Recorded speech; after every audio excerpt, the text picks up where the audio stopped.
আমি আদৰণি জনাম তেখেত এজন অভিজ্ঞ ব্যক্তি যোৱা 5টা বছৰত তেখেতে নলবাৰী বিধায়ক হিচাপে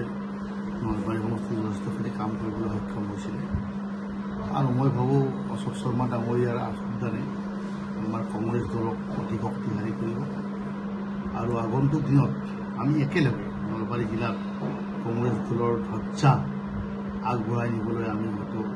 একেলগে লগ হৈ অশোক শৰ্মা সমন্বিতে সকলো আমাৰ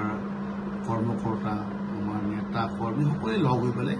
কংগ্ৰেছক আগবঢ়াই নিয়াৰ কাৰণে আমি চেষ্টা কৰিব পাৰিম লগতে আৰু বিভিন্ন ব্যক্তিয়ে কংগ্ৰেছত অহাৰ কাৰণে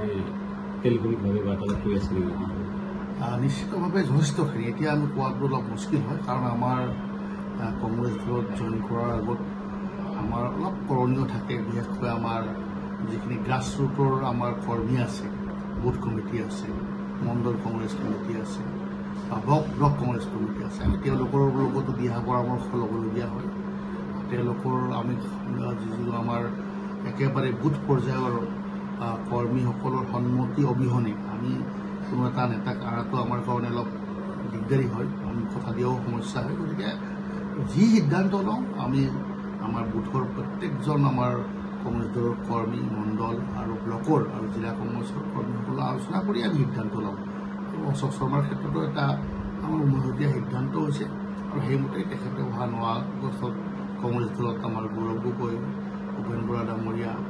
আমাৰ প্ৰদ্যুৎ বৰদলৈ ৰকিবুল হুছেইন সাথী ডাঙৰীয়াৰ সন্মুখত তেখেতে জইন কৰিব বুলি কথা দিছে গতিকে সেইমতে আমি আগবাঢ়ি আছোঁ আগন্তুক দিনত আমি এটা আশা ৰাখিছোঁ যে প্ৰতি 15 দিন 1 মাহৰ মূৰে মূৰে আমাৰ এনেকৈ যোগদান কাৰ্যসূচী চলি থাকিব 26 পৰ্যন্ত আৰু মই ভাবোঁ অহাবাৰ নলবাৰীত আমি 3টা চিট আমাৰ যি 3টা চিট নলবাৰীত এবাৰ কংগ্ৰেছ দলে প্ৰতিদ্বন্দ্বিতা কৰি আমাৰ লোকসভাত বৰপেটাৰ আণ্ডাৰত গুচি গৈছে টিহু মদলপুৰ গঠিত টিহু বৰক্ষেত্ৰী আৰু নলবাৰী এই 3টা চিটে আমি কংগ্ৰেছ দলে টানি আজৰি আনিবলৈ সক্ষম চৰকাৰখনৰ যি মূল্য বৃদ্ধি এই ক্ষেত্ৰত সমগ্ৰ অসমবাসী কঙা কৰিব লাগিছে অকল মূল্য বৃদ্ধি বুলি কেনেকৈ ক'ব চবতে সকলো ক্ষেত্ৰতে প্ৰতি মাহত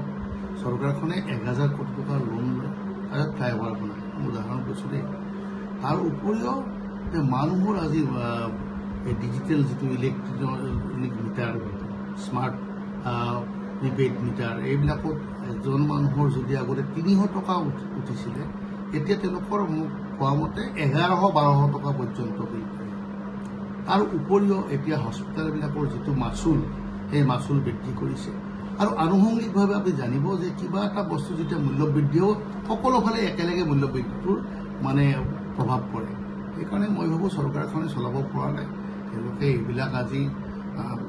ইণ্ডাষ্ট্ৰী আহিছে কিবা আহিছে ভাল পাইছোঁ কিন্তু মালিকী স্বত্ব কাৰ থাকিব কোনোবা ব্যক্তিগত মানুহৰ ঘৰতে হাততে থাকিব নিশ্চিতভাৱে আজি আমাৰ কংগ্ৰেছৰ দিনতো আমি 2খন 5-star হোটেল বনাইছিলোঁ তাজক দিছিলোঁ আমাৰ খানাপাৰাত আমাৰ ভেটেৰিনাৰী মাটি দি পেলাই